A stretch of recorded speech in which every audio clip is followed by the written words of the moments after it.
Hello everyone, welcome to education flair by ज्योति।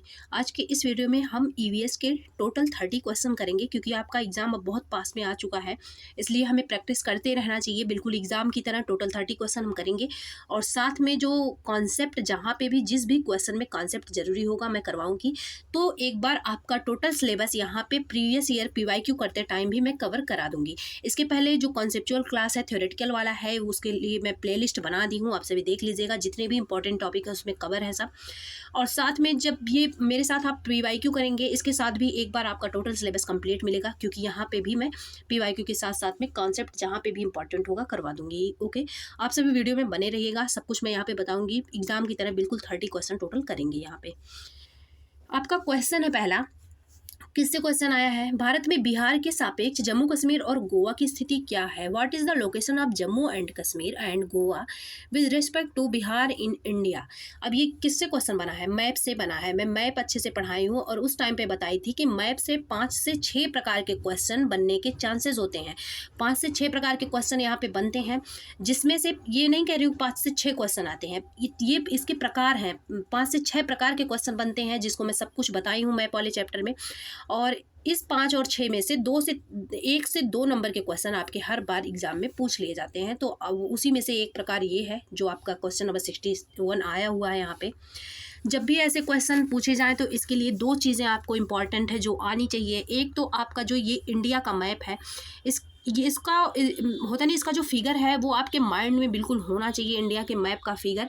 साथ में figure ये जो साइड वाला यही नहीं होना चाहिए, यहाँ पे कौन सा स्टेट कहाँ पे लोकेटेड है, आपका महाराष्ट्र कहाँ पे है, कर्नाटक और गोवा कहाँ पे है, आंध्र प्रदेश कहाँ पे है, आपका जम्मू कश्मीर कहाँ पे है। ये सारे स्टेट जो भी हैं इनका पोजीशन आपको याद होना चाहिए। ये कैसे होगा, आप मैप देखा करिए, अपने माइंड में एक फिगर सा बना लीजिए कि हाँ गोवा यहाँ है, जम्मू कश्मीर यहाँ है, बिहार यहाँ है। ऐसे आप मैप बिल्कुल अपने माइंड में मैप बनाइए कि कौन सा राज्य कहाँ पर स्थित है। पहली चीज़ तो ये आना चाहिए, और दूसरा ये आना चाहिए कि क्वेश्चन को पढ़ते टाइम अंडरस्टैंडिंग होनी चाहिए कि क्या पूछा जा रहा है। यहाँ पे आपके देखिए एक शब्द है बिहार के सापेक्ष, जिसके सापेक्ष में पूछा जाएगा। आप उसी स्टेट में ऐसे फील करिए कि आप वहीं पे क्या हैं, खड़े हैं, और वहीं से आपको जाना है जहाँ पे पूछा जा रहा हो। तो आपको आंसर निकालने में आसानी होगी किस साइड हमें चलना है। तो जिसके सापेक्ष पूछा जाएगा उसी को हम सेंटर मानेंगे, वहीं से हम देखेंगे क्या दिशा पड़ रही है। ये चीज़ दो चीज़ें इंपॉर्टेंट होती है इस क्वेश्चन को करने के लिए। अब चलिए हम क्वेश्चन को करते हैं। एक मैप बना लेते हैं सबसे पहले। आप एग्जाम में भी यही करिएगा, ऐसे इसमें टाइम नहीं लगेगा क्योंकि आप रफली बनाएंगे, कोई बहुत सीरियस वाला मैप नहीं बनाएंगे। फिर आप क्या करेंगे, बिहार के सापेक्ष पूछा जा रहा है, सबसे पहले आप बिहार बना लीजिए। बिहार कहाँ पे है, अगर आपको बिहार का लोकेशन ना पता हो तो आपको ये पता तो होगा कि यूपी के साइड में ही क्या है, बिहार है। तो यहाँ पे कहीं बिहार है क्योंकि आपका यूपी इधर ही है। साथ में पूछा जा रहा है बिहार के सापेक्ष किसका पूछा जा रहा है, जम्मू कश्मीर। जम्मू कश्मीर आपका ऊपर है थोड़ा सा, ये है। और गोवा क्या है, गोवा यहाँ पे महाराष्ट्र के साइड में छोटा सा क्या है, गोवा है। अब आपको पता चल गया। ऐसे आप मैप बनाइए, उसमें सारे जो स्टेट है उनको लोकेट कर दीजिए। फिर आप देखिए कि कहाँ, ऐसे फील करिए कि आप यहाँ पर हैं। अब आपको जाना किधर है, जम्मू कश्मीर जाना है और आपको गोवा जाना है। तो जम्मू कश्मीर पहले पूछा गया है, ऑर्डर भी याद रखिए। तीसरी चीज़ इसमें जो होती है, ऑर्डर भी आपको मतलब ध्यान में रखना है कि क्या पहले पूछा गया। पहले जम्मू कश्मीर पूछा गया, क्योंकि कभी कभी यहाँ पे तो ऑप्शन में नहीं दिया, लेकिन कभी कभी ऐसे ऑप्शन दे देता। ये जो उत्तर पश्चिम पहले है ना, इसको उत्तर पश्चिम लास्ट में कर देता, जबकि पूछता पहले जम्मू कश्मीर को। तो बच्चे उसमें कन्फ्यूज होके वो सोचते उत्तर पश्चिम दक्षिण पश्चिम आंसर है इसका, तो लगा देते। लेकिन ऑर्डर वो क्या करता, दक्षिण पश्चिम पहले कर देता, उत्तर पश्चिम बाद में। तो इस चीज़ का भी ध्यान रखना है कि पहले कौन पूछा है, पहले का पहले आंसर, दूसरे का दूसरे स्टेप में होना चाहिए। ऐसा भी एग्जामिनर अपना माइंड लगाते हैं। तो हर स्थिति के लिए आपको तैयार होना है। जम्मू कश्मीर पूछा जा रहा है पहले, तो हम जम्मू कश्मीर पहले निकालेंगे। ये क्या हो जाएगा, आपका उत्तर हो जाएगा। साथ में ऊपर की साइड क्या होता है, उत्तर होता है। नीचे दक्षिण होता है आपका। दाएं हाथ की तरफ हमेशा मैं बोली हूँ कि पूर्व होता है। अगर आपको ना याद होता हो तो आप कहीं भी दुनिया में बैठे रहेंगे, दाएं हाथ की तरफ आपके पूर्व होगा। और जो ये है ये पश्चिम हो जाएगा आपका। लेकिन होगा किधर, ये कॉपी किताब की बात मैं कर रही हूँ। ये मत कि ऐसे प्रैक्टिकली आप बैठ जाइए, बोलिए नहीं ये तो मेरा हाथ उत्तर की तरफ पड़ रहा है। ये किताब और कॉपी की बात मैं कर रही हूँ पढ़ाई लिखाई वाले में। तो दाएं हाथ की तरफ पूर्व है और बाएं हाथ की तरफ आपका क्या है, पश्चिम है। बस अब इसी प्रकार से आप ध्यान दीजिए। जम्मू कश्मीर क्या ऊपर थोड़ा सा जा रहा है तो उत्तर हो जाएगा, और इधर थोड़ा सा जा रहा है तो पश्चिम हो जाएगा, तो उत्तर पश्चिम हो जाएगा ये। और ये गोवा किधर हो जाएगा, इधर नीचे की साइड आ रहा है मतलब कि दक्षिण हो जाएगा, थोड़ा सा इधर आ रहा है मतलब कि पश्चिम हो जाएगा। उत्तर पश्चिम एंड दक्षिण पश्चिम आपका आंसर हो जाएगा। ऑप्शन नंबर 3 वाला यहाँ पे सही हो जाएगा। इतने डिटेल में मैं इसलिए बताई हूँ ताकि आप इसी क्वेश्चन को नहीं सिर्फ करना है, इससे बनने वाले और भी जो क्वेश्चन हैं उसके लिए आप रेडी हो सकें। फिर नेक्स्ट है वाष्पीकरण, इवेपोरेशन जो होता है इसकी प्रक्रिया निम्नलिखित में से किस स्थिति में सबसे धीमी होगी। Under which of the following conditions will be the process of evaporation be slowest. Slowest evaporation की प्रोसेस कब होगी, देखिए स्लो कब होगी और तेज कब होगी। इवेपोरेशन क्या होता है, आप एक कंटेनर लिए या फिर कोई भी बीकर बर्तन कुछ भी लिए अपने घर का है, उसमें वाटर भरे। एक एग्जाम्पल मैं बता रही हूँ, ये तो जनरली ऐसे होता है, लिक्विड का किस में कन्वर्ट होना, गैस में कन्वर्ट होना, यही होता है इवेपोरेशन। लिक्विड का मतलब द्रव, द्रव का गैस में बदल जाना ही कन्वर्जन हो, ये गैस में कन्वर्जन ही क्या होता है, वाष्पीकरण होता है, इवेपोरेशन होता है। आप इसको क्या किए, उबालने लगते हैं तो आपको भाप सा दिखता होगा ऊपर, वही क्या है, वही गैस है। मतलब कि क्या हुआ, हमने लिया तो लिक्विड था लेकिन लिक्विड किस में कन्वर्ट हो रहा है, गैस में कन्वर्ट हो रहा है, तो वही हो गया वाष्पीकरण। तो इसके लिए सबसे ये धीमा कब होगा और सबसे तेज कब होगा। देखिए जो चीज़ आप देखे होंगे प्रैक्टिकली, जितनी तेज आप फ्लेम करते हैं, जितना तापमान आप टेम्परेचर बढ़ाते हैं, इवेपोरेशन क्या होता है उतना ही बढ़ता जाता है, उतना ही बढ़ता जाएगा इवेपोरेशन। तो बढ़ने के लिए क्या होगा, तापमान ज़्यादा चाहिए। लेकिन अगर इवेपोरेशन जो भाप बन रहा है जल्दी जल्दी, वो क्या होगा, अगर आप तापमान को कम कर देंगे धीरे उबलेगा, भाप कम बनेगा, तो तापमान कम होना चाहिए, साथ में सतह क्षेत्र। तो क्या सही हो जाएगा इसमें, ऑप्शन नंबर 4 वाला सही हो जाएगा। Both surface area and temperature decrease, दोनों को कम करना चाहिए। ये तो प्रैक्टिकल वाली चीज़ें हैं, आप अपने डेली लाइफ से भी रिलेट करके जान सकते हैं। तो ऑप्शन नंबर यहाँ पे 4 वाला सही हो जाएगा। नेक्स्ट क्वेश्चन देखते हैं, ये आपका क्वेश्चन है, क्वेश्चन नंबर 63 है, स्थान। ऐसा कौन सा चीज़ है इसमें से, दिशा, दिशा में तो क्या होता है कि ओनली दिशा है, स्थिति में तो केवल पोजीशन ही है, ग्राफिक में ग्राफ की बात हो रही है, इसमें तो है नहीं। तो यहाँ पे दिशा भी हो, दूरी भी हो और स्थान भी हो, ऐसा कौन सा स्किल है, ये सेकंड वाला सही हो जाएगा। मैप में हम दिशा भी देखते हैं, कैसे भी मैं बता दी, उत्तर है, कितना दूरी पर है, ये भी मैप से एक क्वेश्चन आपका बनता है कि कितनी दूरी पर है। मतलब कि जैसे दे दिया कि जम्मू कश्मीर और बिहार के बीच में दूरी है आपका वैसे 6 सेंटीमीटर, ऐसे बोल देता है, और बोल देगा 1 सेंटीमीटर इज इक्वल टू, दूसरे तरीके से मैं बता रही हूँ। यहाँ पे क्या, पहले इस वाले क्वेश्चन को समझिए, स्थान, दूरी और दिशा किस में होता है, मैप में, इसलिए क्या हो जाएगा, ये चित्रण कौशल हो जाएगा। अगर आपको चित्रण कौशल चित्र से ना समझ में आए तो इसीलिए मैं कहती हूँ कि हमेशा इंग्लिश वाला भी, जिस क्वेश्चन में आपको डाउट हो उसमें इंग्लिश वाला भी देख लिया करिए। देखिए डायरेक्ट मैपिंग दिया, ऑप्शन सेकंड वाला यहाँ पे सही हो जाएगा। अब देखिए जो मैं बता रही थी, एक क्वेश्चन आपके मैप से ये भी बनता है कि बिहार आपका यहाँ पे है, कर्नाटका आपका यहाँ पे है, बोला जाएगा कि इसके बीच की दूरी बोल दिया गया कि 7 सेंटीमीटर है, लेकिन एक्चुअल में जो 1 सेंटीमीटर ऐसे बोल दिया जाएगा, 1 centimetre is equal to 12 kilometre. तो बताइए कि एक्चुअल में दूरी कितनी है। तो आपको क्या करना पड़ेगा, एक सेंटीमीटर में अगर इतना, तो 7 सेंटीमीटर में क्या हो जाएगा, इंटू 7 कर देंगे, ठीक है, तो 7 कर देंगे तो मल्टीप्लाई करेंगे, जो भी आएगा 84 वगैरह, तो इसमें वही आंसर हो जाएगा। तो एक क्वेश्चन इस टाइप का भी आपके मैप से बनता है कि इतने में, तो आपको कुछ नहीं करना होता, बस सेंटीमीटर को किलोमीटर में यहाँ पे कन्वर्ट कर देना होता, क्योंकि मैप में छोटे डिस्टेंस को दिखाते हैं। जैसे कि अगर हम किलोमीटर का मैप बनाने लगेंगे तो मैप बन ही नहीं पाएगा, तो इसीलिए इसे सेंटीमीटर और मिलीमीटर में मैप में दिखाया जाता है दूरी को। सेकेंड ऑप्शन सही हो जाएगा यहाँ पे। फिर देखते हैं क्वेश्चन, आपका क्वेश्चन नंबर 64 है यहाँ पे, किस राष्ट्रीय पाठचर्या फ्रेमवर्क एनसीएफ ने प्राथमिक स्तर पर एकीकृत पाठचर्या, यहाँ पे एक वर्ड आपको मिल रहा होगा एकीकृत, इंटीग्रेटेड, जो करिकुलम होता है, पाठचर्या होता है आपका, ये क्या है, एकीकृत का मतलब होता है, इंटीग्रेटेड का मतलब होता है, एकीकृत पाठ्यक्रम का यही मतलब होता है कि एक से ज़्यादा सब्जेक्ट एक साथ पढ़ाए जाए, एक से ज़्यादा जो सब्जेक्ट हैं आपके वो एक ही में करके पढ़ाए जाएं। जैसे कि आपको एनवायरनमेंट वगैरह में देखते होंगे, ज्योग्राफी होता है, ज्योग्राफी में आप एनवायरनमेंट की देख लेते होंगे, ज्योग्राफी में कहीं कहीं आपको फिजिक्स के भी कुछ यूनिट वगैरह मिल जाते हैं। तो यही है, एक साथ क्या करना, एकीकृत पाठचर्या का मतलब है एक से ज़्यादा सब्जेक्ट एक ही सब्जेक्ट में पढ़ाना, यही है। ये बोला गया था किसमें, एनसीएफ 1975 वाला जो आया था इसमें। फिर है रूप में पढ़ाए जाने के लिए पर्यावरण अध्ययन की सिफारिश की थी। तो ये किस में हुआ था? 1975 में हुआ था। यही क्या है? ये इंडियाज फर्स्ट एनसीएफ है 1975 वाला। ये भी क्वेश्चन बनता है। इंडियाज फर्स्ट एनसीएफ, इंडिया का पहला जो एनसीएफ आया था वही है 1975 वाला। ऑप्शन नंबर 4 वाला सही हो जाएगा। इसी में बोला गया था कि जो एनवायरनमेंट आपका सब्जेक्ट है इसमें इंटीग्रेटेड सब्जेक्ट के करिकुलम के रूप में पढ़ाया जाए, मतलब कि पर्यावरण में कई सब्जेक्ट पढ़ाए जाए, ऐसा हम कह सकते हैं। ये किस में बोला गया? एनसीएफ 1975 वाले में। फिर है भारत में किस क्षेत्र में स्थानांतरित खेती की जाती है? भारत में ये जो वाला एरिया है आप देखे होंगे, इधर क्या है? इधर पश्चिमी वाला एरिया है जहाँ पे ये गुजरात पड़ता है, इसके ऊपर तुरंत राजस्थान पड़ता है आपका। तो यहाँ पे तो कटीले कटीले वृक्ष पाए जाते हैं। लेकिन ये जो आपका एरिया है ये कौन सा एरिया कहलाता है? ये कहलाता है उत्तरी पूर्वी क्षेत्र। यही तो कहलाता है उत्तरी पूर्वी क्षेत्र। तो यहीं पे क्या होता है, यहाँ पे जब खेती की जाती है तो एक मान लीजिए एक प्लॉट है, ये यहाँ पे खेती की गई।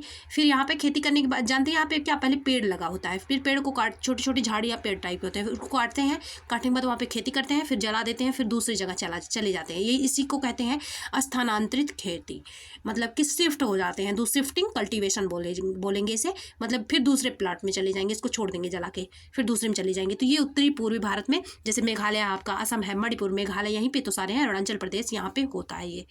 तो ऑप्शन नंबर यहाँ पे कौन सा सही हो जाएगा? उत्तरी पूर्वी क्षेत्र, ऑप्शन नंबर फर्स्ट वाला यहाँ पे सही हो जाएगा। ऐसी खेती वहीं पे की जाती है। और वहाँ पे क्या होती है, वर्षा बहुत ज़्यादा है, इसीलिए वहाँ पे जो घर होते हैं किसके बने होते हैं? बांस के बने होते हैं। ये भी क्वेश्चन आपका पूछा जाता है कि असम में घर कैसे बनते हैं। असम वहीं पड़ता है ना, असम चाय के लिए बहुत ज़्यादा फेमस है, दार्जिलिंग। तो असम में जो घर होते हैं वो बांस के बनाए जाते हैं। वहीं अगर आपके इस वाले रीजन में पूछ लिया जाए, मैप भी बहुत अच्छा यहाँ पे बन रहा है। ये जो आपका इंडिया है यहाँ पे ये हो गया आपका असम, मेघालय, फिर यहाँ पे आपको हिमाचल प्रदेश वगैरह शुरू होता है, बर्फीला एरिया, पहाड़ी एरिया। अगर यहाँ पे पूछा जाए कि यहाँ पे घर किसके बने होते हैं, तो यहाँ पे जो घर होते हैं पत्थर, पहाड़ी एरिया ज़्यादा है तो यहाँ पे घर पत्थर के बनाए जाते हैं। और यहाँ पे वर्षा ज़्यादा होती है, यहाँ पे बांस के बनते हैं। और ये मैदानी इलाका, यहाँ पे सीमेंट वगैरह के, कंक्रीट वगैरह के बन जाते हैं, ईंट वगैरह के। और यहाँ पे राजस्थान वाला एरिया है, राजस्थान वाला, यहाँ पे घर किसके बनते हैं? मिट्टी के बनते हैं। तो इतने पॉइंट याद रखिएगा।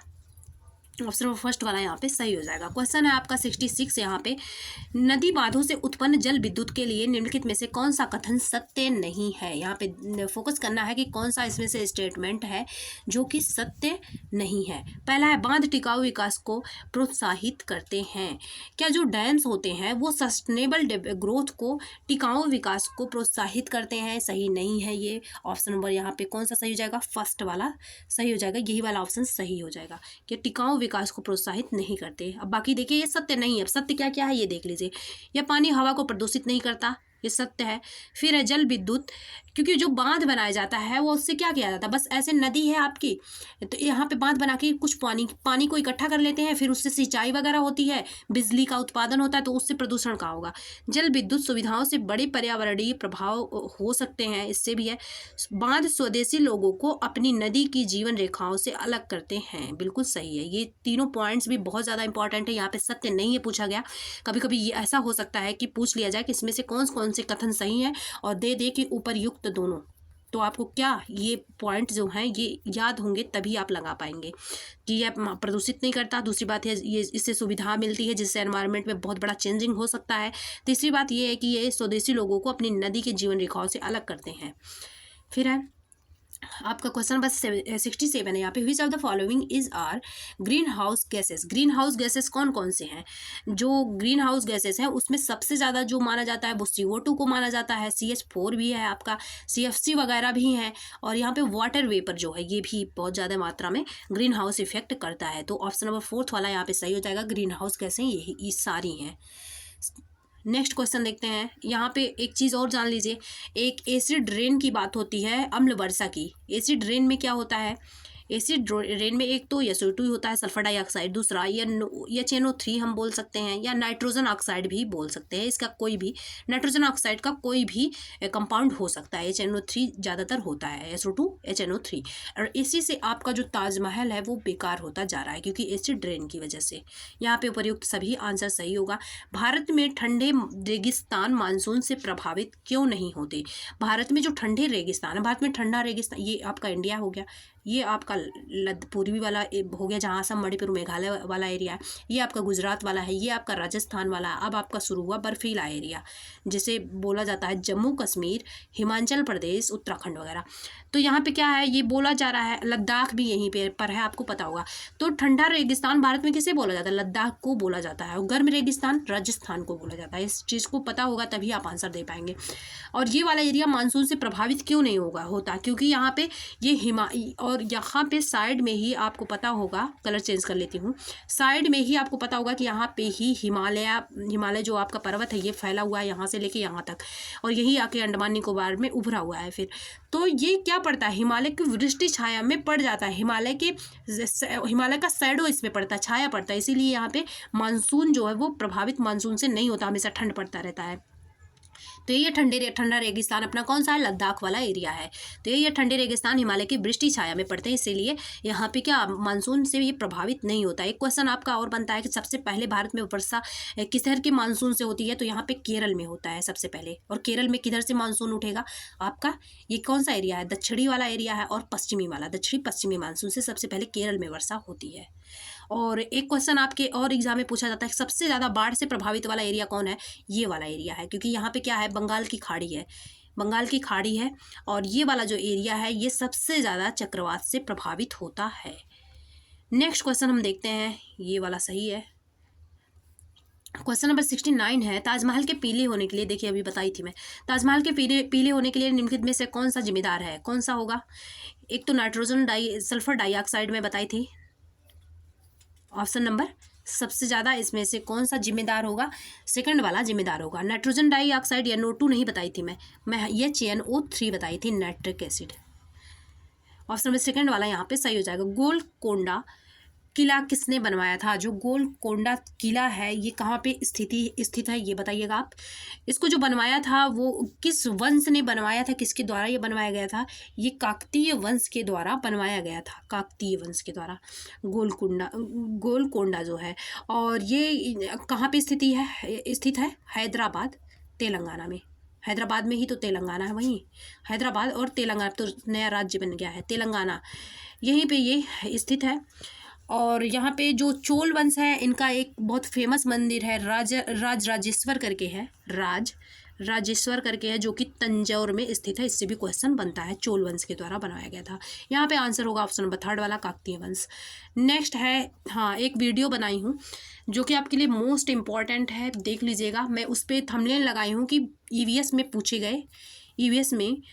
गए सारे मैथ के क्वेश्चन। तो 5 से 6 टाइप के क्वेश्चन आते हैं, एक वीडियो में सारा कवर है। कोई भी मैथ का क्वेश्चन होगा आपका, उसको देखने के बाद गलत नहीं होगा, किसी भी टाइप का क्वेश्चन आ जाए। फिर आपका क्वेश्चन है, इसको भी बता रखी हूँ, किसी वस्तु का द्रव्यमान क्या होगा? यहाँ पे क्या क्या दिया गया है? घनत्व दिया गया है, आयतन दिया गया है और द्रव्यमान दिया गया है।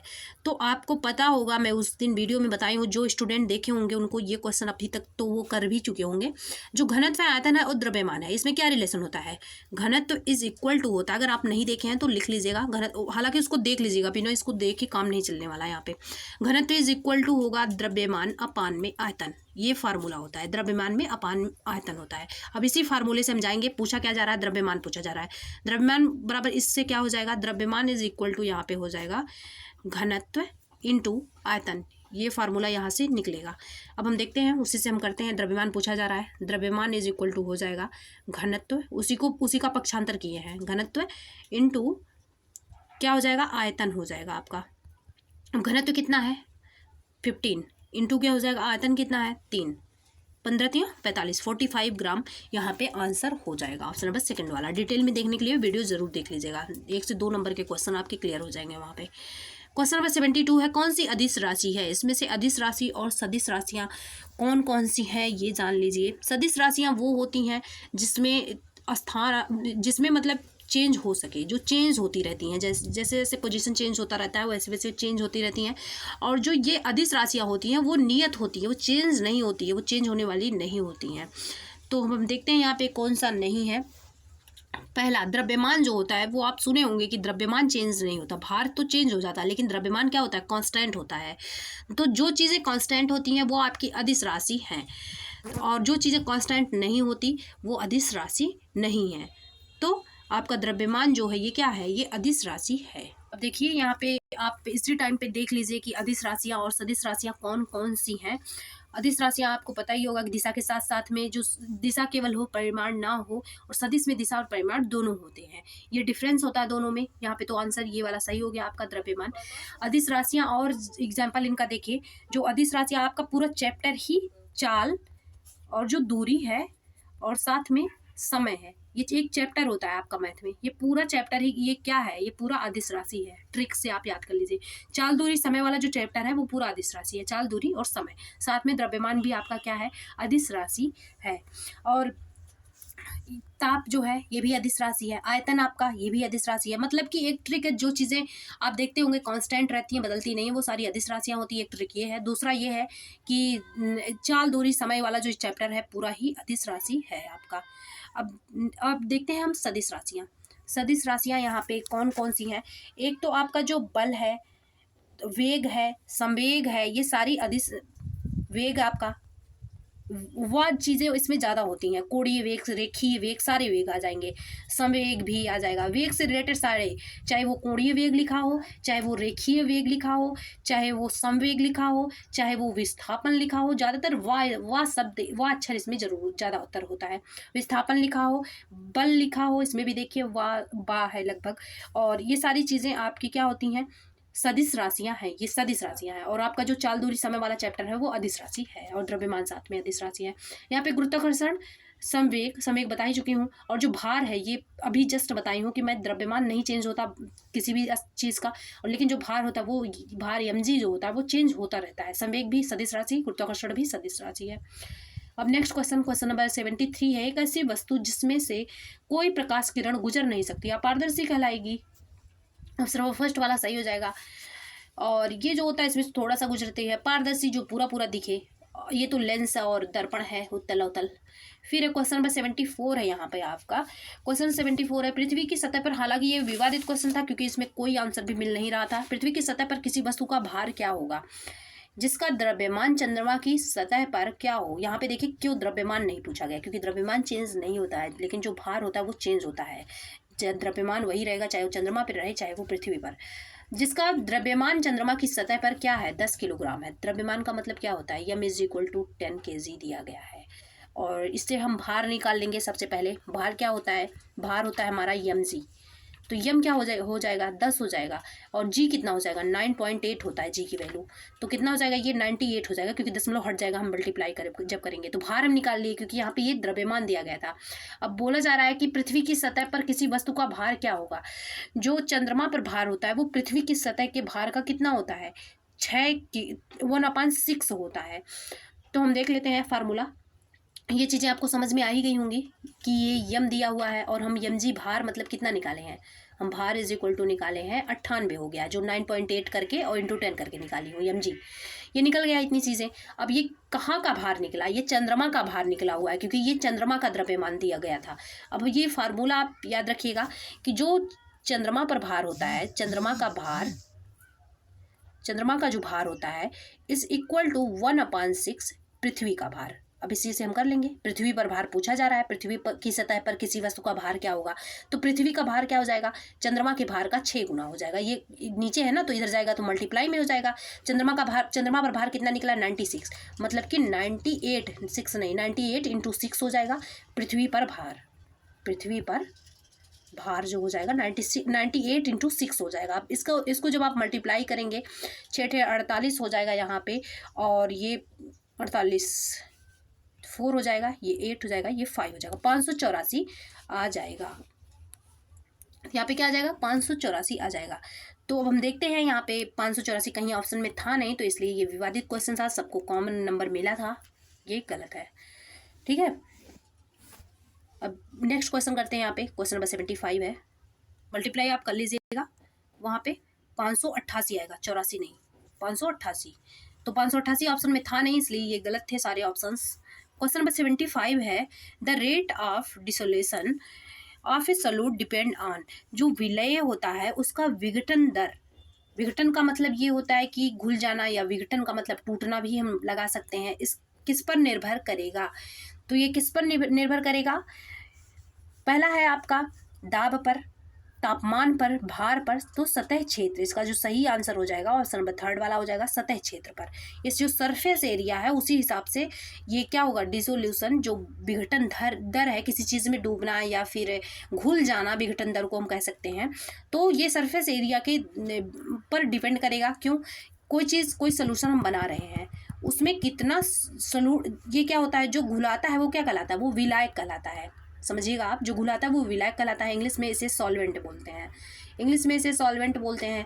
और ये जो जिसको हम डालते हैं वो क्या कहलाता है, वो सोल्यूट कहलाता है, जिसे हम विलेय हिंदी में कहते हैं।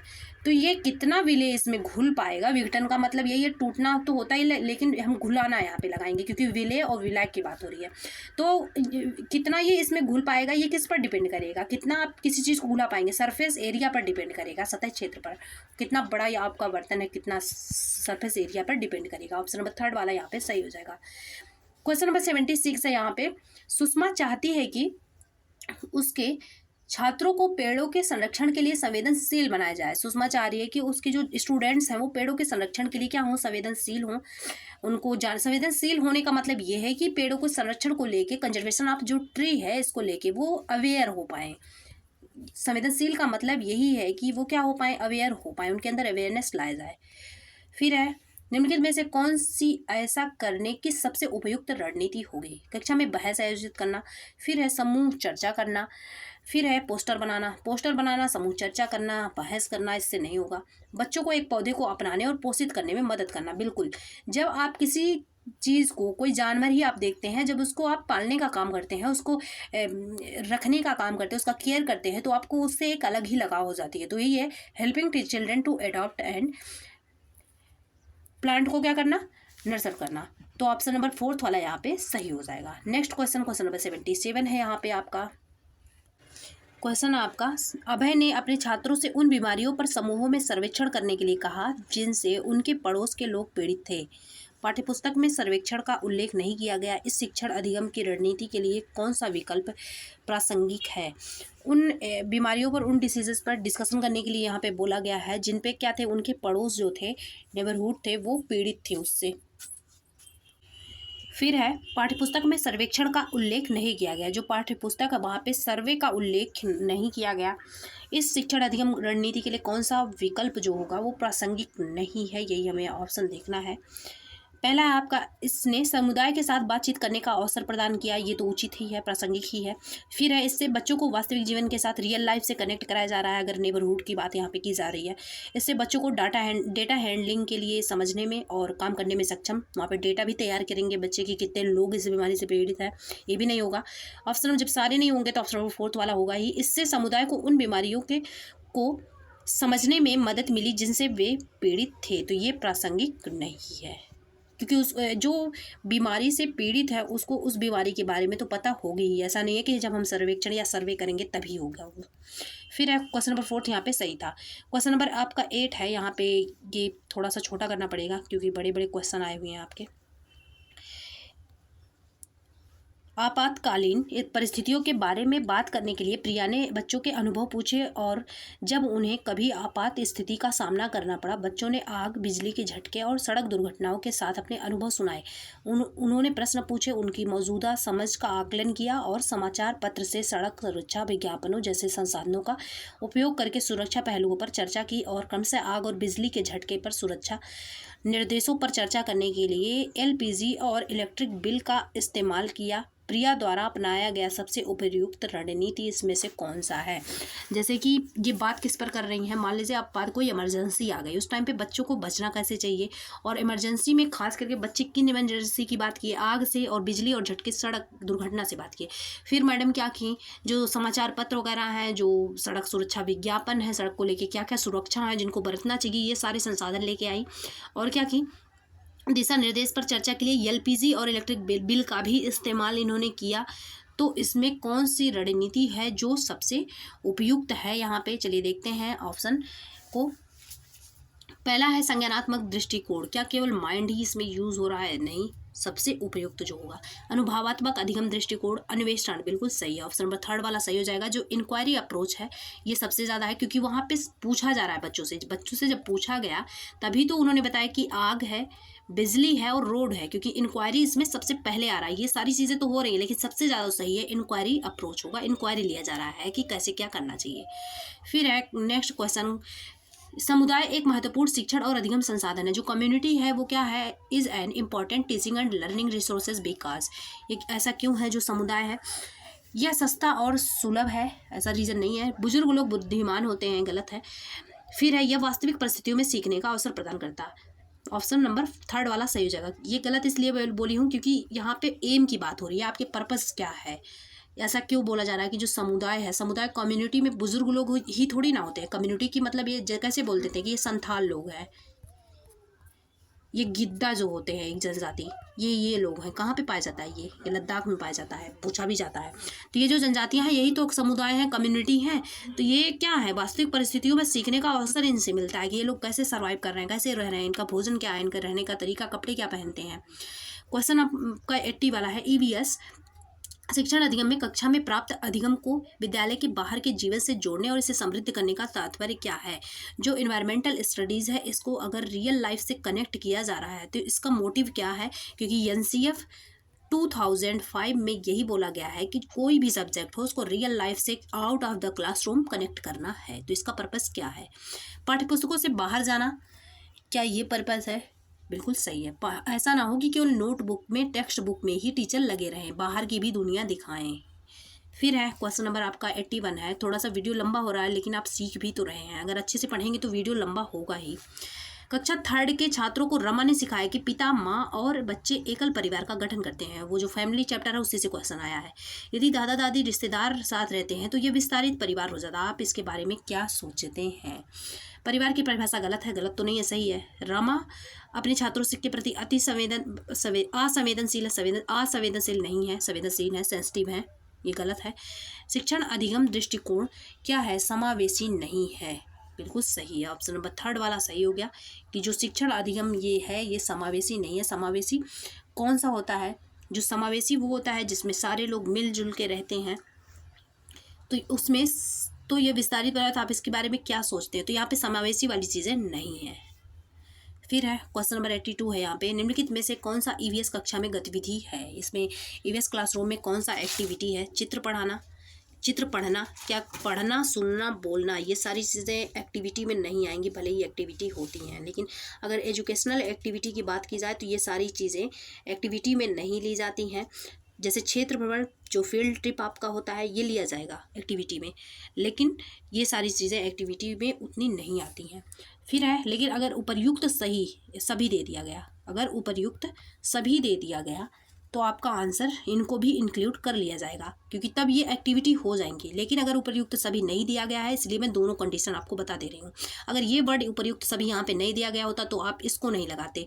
इन तीनों ऑप्शन में आप पता है, अगर ये तीनों ऑप्शन होते, उपर्युक्त सभी नहीं होता, ये नहीं होता, तो आप फील्ड ट्रिप लगाते, ऑप्शन नंबर सेकंड वाला लगाते। लेकिन यहाँ पे उपर्युक्त सभी है तो सबको ले लेंगे। चित्र पढ़ना, picture reading, field visit and use the black board, option number fourth वाला सही हो जाएगा। लेकिन बता चुकी हूँ कि ये नहीं रहेगा तो ये हो जाएगा, क्योंकि क्वेश्चन अब क्रिटिकल बन रहे हैं थोड़े से। क्वेश्चन नंबर 83 है। पर्यावरण अध्ययन पाठ्यक्रम बच्चों की समग्र शिक्षा का कारण बन सकता है? यदि यह है जो ईवीएस का इन्वायरमेंटल स्टडीज़ है, ये क्या बन सकता है? समग्र बन सकता है, मतलब कि सारी शिक्षाएं ईवीएस में ही दी जाए। ऐसा बन सकता है, कब बन सकता है? जब एकीकृत का मतलब क्या है? कई सब्जेक्ट एक में पढ़ाया जाए, ये तो होगा ही। समावेशी का भी मतलब यही होता है, कई चीज़ों को एक में ऐड कर देना। थीमेटिक का मतलब भी यही है। ऑप्शन नंबर फोर्थ वाला यहाँ पे क्या हो जाएगा? सही हो जाएगा। नेक्स्ट क्वेश्चन है, क्वेश्चन नंबर 84 है। यहाँ पे ईवीएस पाठ्यक्रम में सपेरों पर एक अध्याय है। इस उद्देश्य बच्चों को जागरूक करना और संवेदनशील बनाना है। ये चैप्टर क्यों है आपका? यह एक अवैध कार्य है जो सपेरा वाला है। क्या इतना ही एनएफ है? ये तो सही लग रहा है, लेकिन इतना सही नहीं। कुछ ऐसे पॉइंट्स भी ऑप्शन होंगे जिसमें इससे भी ज़्यादा चीज़ें इंक्लूड होंगी, तो हम देखेंगे। यहाँ पे थोड़ा सा छोटा कर लेती हूँ मैं 84 का। दूसरा है सपेरा के लिए बच्चे इन दिनों अक्सर उन्हें नहीं देखते, दिखाने के लिए नहीं है सिर्फ, कि सपेरे सांपों को नुकसान नहीं पहुंचाते और उन्हें अपनी आजीविका से वंचित करने वाले पहले विकल्प को प्रदान करने की आवश्यकता है। बिल्कुल ऑप्शन नंबर थर्ड वाला सही हो जाएगा कि अगर सपेरों से सांप का जो ये करते हैं ये ना करने के लिए कब बोला जाए तो उन्हें सबसे पहले क्या देना पड़ेगा, अल्टरनेटिव कोई ऑप्शन देना पड़ेगा, आजीविका देनी पड़ेगी। ऑप्शन नंबर थर्ड वाला यहाँ पे सही हो जाएगा। फिर क्वेश्चन नंबर 85 है, यहाँ पे मिड डे मील से क्वेश्चन बना हुआ है। विद्यालय में मिड डे मील के समय कौन सा सबसे प्रासंगिक है? जो मिड डे मील का टाइम है ये सबसे इसमें से कौन सा सही है? पहला है शिक्षण अधिगम के साथ इसका कोई लेना देना नहीं है, गलत है, क्योंकि इसमें भी बच्चे समूह में रहते हैं तो इक्विटी वगैरह जो समान मतलब कि सद्भावना वगैरह है चीज़ें, ये सारी चीज़ें डेवलप होती हैं। यहाँ पे भी हेल्पिंग नेचर होता है इससे बच्चों का। यह ईवीएस शिक्षण अधिगम के लिए एक अच्छा अधिगम का अवसर है।